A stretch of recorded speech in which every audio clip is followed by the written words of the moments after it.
Principios espirituales que glorifican a Dios.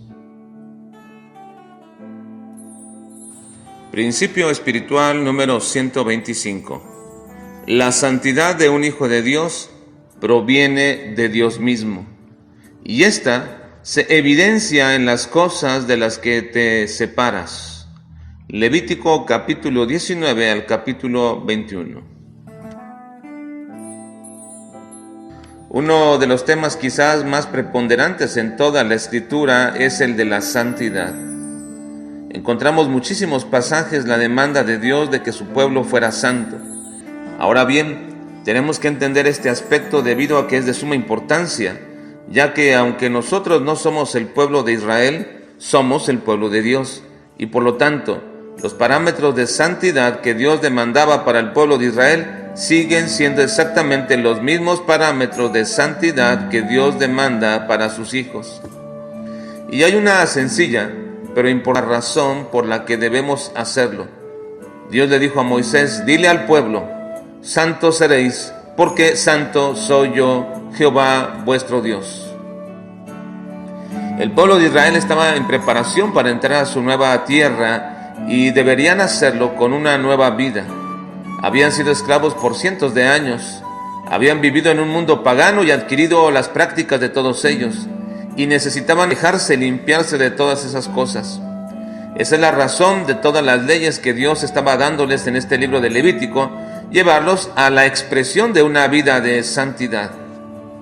Así que esa es la demanda también de todo aquello que se denominan hijos de Dios.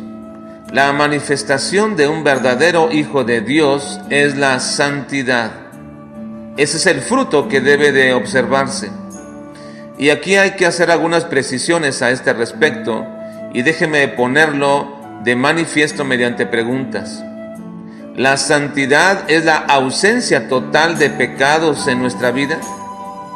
Tendríamos que suponer de entrada que no, porque mientras estemos en esta carne seremos susceptibles a pecar. Y de hecho, no creo que pase un solo día sin que no hayamos pecado. Pero la pregunta todavía sigue quedando un poco sin contestación, ya que la demanda de santidad es debido a que Dios dice que Él es santo. Yo, Jehová, vuestro Dios, santo soy. Y no podemos decir en lo más mínimo que en Dios haya presencia de pecado. En Él hay total ausencia de pecado. Así que, bajo ese entendimiento, tenemos que suponer que nunca podríamos llegar a esa calidad de vida donde el pecado ya no nos afecte. Inclusive, el apóstol Pablo siempre decía que se consideraba un miserable, porque aun cuando había sido utilizado por Dios para llevar a cabo su obra e incluso había sido llevado a la misma presencia de Dios en un arrebatamiento particular que Dios hizo de él decía que estaba sujeto a este cuerpo de pecado que lo inclinaba una y otra vez para hacer lo que no quería. Entonces, en una pequeña y muy inmediata conclusión, diríamos que la santidad que Dios demanda de nosotros es en realidad un proceso por el cual, debido a que Él es santo, nosotros tenemos que ir encaminándonos hacia esa calidad de vida donde cada vez menos el pecado se convierta en una influencia perniciosa para nosotros.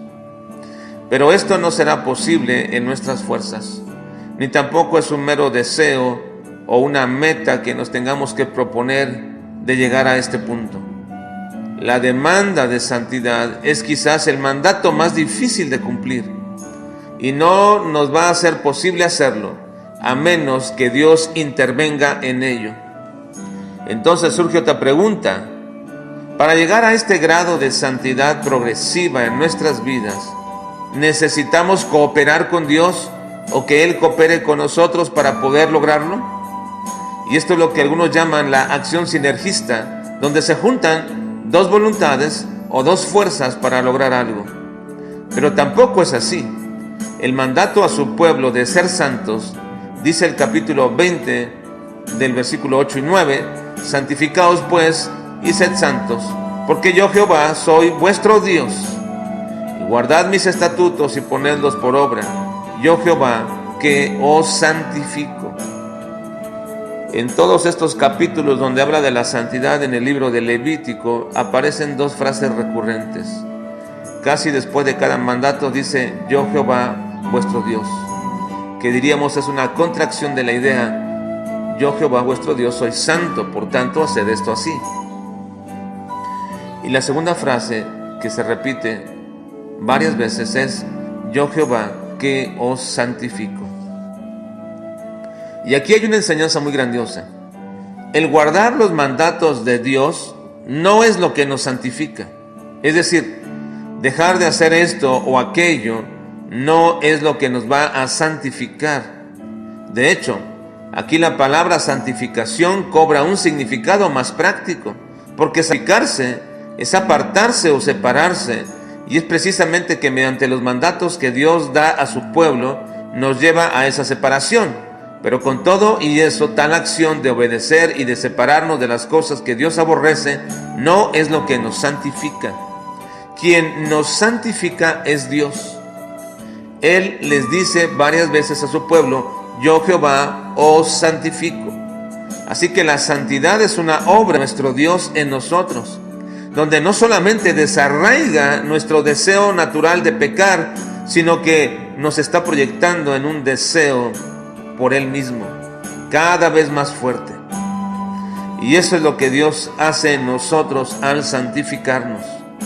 Y la manera como lo mostramos es precisamente separarnos y apartarnos de todo aquello que es pecaminoso.